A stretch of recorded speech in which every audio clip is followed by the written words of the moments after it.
ফিল্মি কায়দায় ছিনিয়ে নিল এক বৃদ্ধ মহিলার কাছ থেকে ৬৯,০০০ টাকা।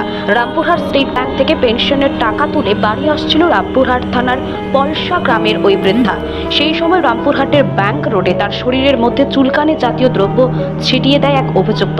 এরপর টাকার ব্যাগটা মাটিতে রেখে চুলকাতে শুরু করলে এক ব্যক্তি তার ব্যাগটি নিয়ে দৌড়তে শুরু করে।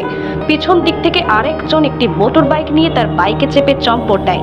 ঘটনায় চাঞ্চল্য ছড়িয়েছে এলাকা জুড়ে। ভাইরাল হলো সেই সিসিটিভি ফুটেজ।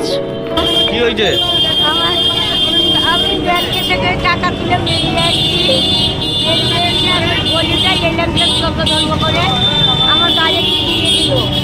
নিয়ে আমার গা চুলকাতে আমি মেনকা চুলকাতে লাগলাম। আমার ব্যাগটাকে ছিনিয়ে নিয়ে দুটো লোক পালাইলো ব্যাগ।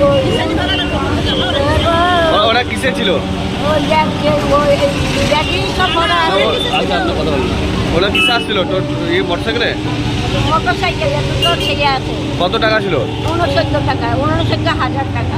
আপনি ব্যাংক থেকে তুললেন? হ্যাঁ। কোথায় বাড়ি আপনার? আমার তারা পয়সা।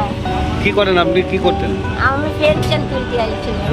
আচ্ছা, তারাপীঠ পলসা বাড়ি। আপনি কখন হলো? এখনই? আর কি আছে সাথে? আমি একাই ছেলে। কি নাম পাবো বাবা আমি। আপনার নাম কি? শুভঙ্করী দাস। হ্যাঁ, শুভঙ্করী দাস।